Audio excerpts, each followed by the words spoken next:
Ladies and gentlemen, welcome back to the channel. I hope that you're doing well. Hope you have a smile on your face and that you're not crying. I had to tie it in somehow.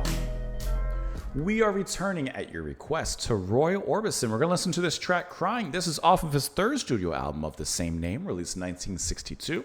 We're listening to this track because it was suggested by, like I said, you guys. I couldn't get all your names, but I believe I got most of them. Zany Xander, Dave, Wall, Banger Reactions, John Paul Filkins, Adam Leroy Davis. Hold on, I'm going back and forth. 123 AGD. And as far as I can tell, that's at least like my initial glancing at who recommended this. So thank you guys so much for the suggestion. Really enjoyed what we heard previously with In Dreams. So let's go ahead and get into Crying. We'll talk a little bit about it. We'll talk a little about it later. Here we go.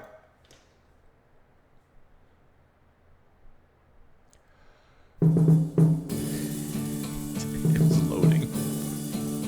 I was all right for a while. I could smile for a while, but I saw you last night. You held my hand so tight as you stopped to say hello. Oh, you wish me well. You couldn't tell that I've been crying over you, crying over you. Then you said so long, left me standing all alone and crying, crying, crying, crying. It's hard to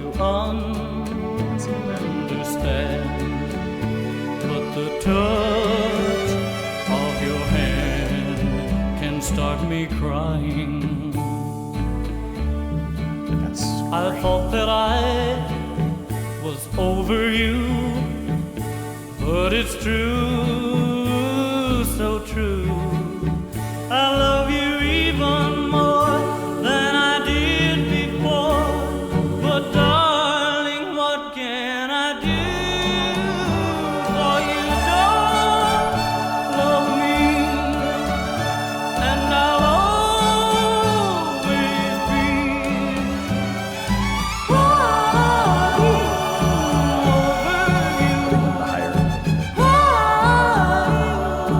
over you, yes, now you're gone. And from this moment on, I'll be crying, crying, crying, crying, yeah,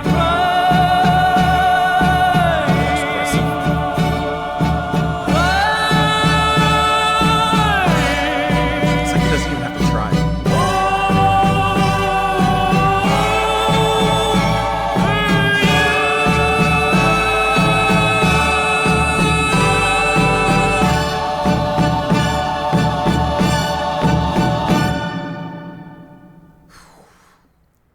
Well, first of all, man, there's so many different directions we can start.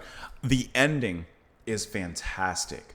The way that he expresses himself with his golden voice, and so passively, almost as if he's not even trying, even though he's crying. Please clap.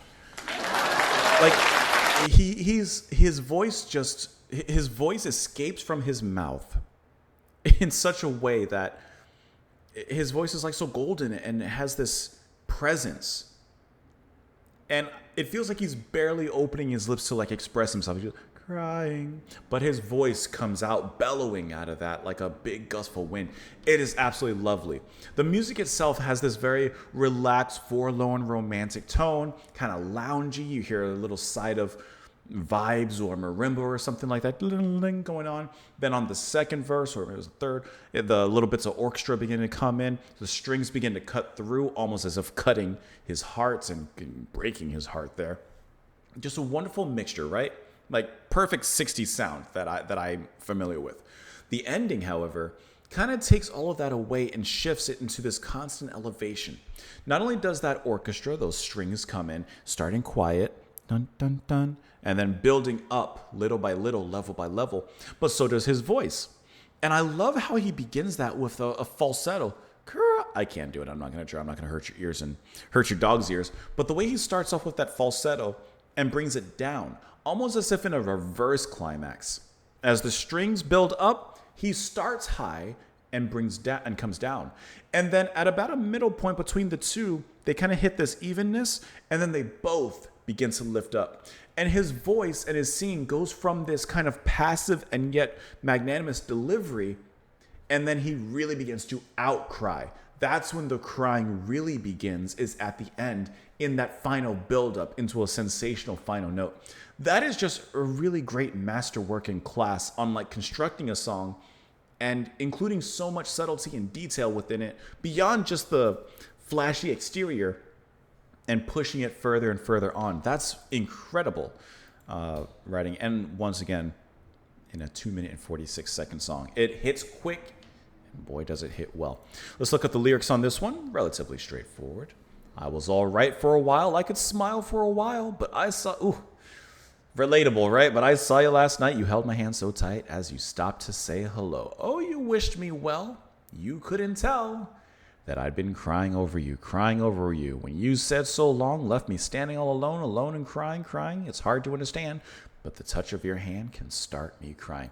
Listen, the relationship is over, but the wound is fresh at this particular point, right?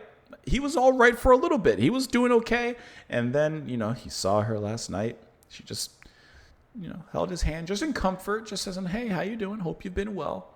And he had a strong exterior, stony face, but boy, inside, he was dying.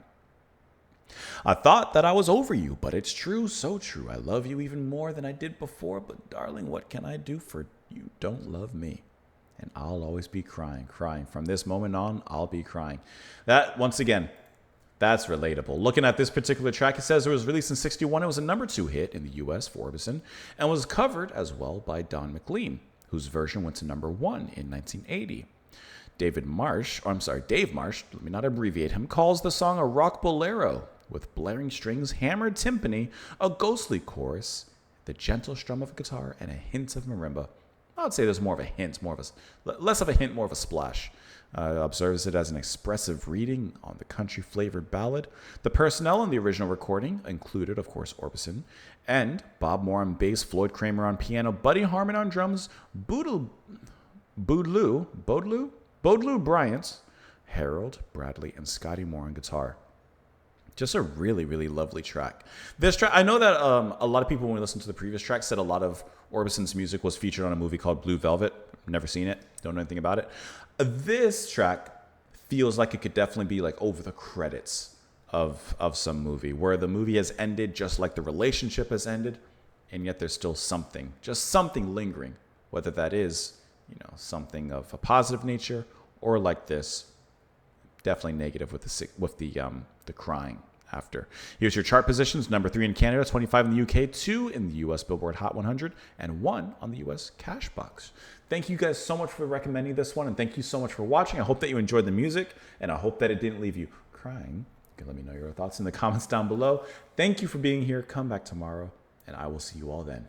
Bye, guys.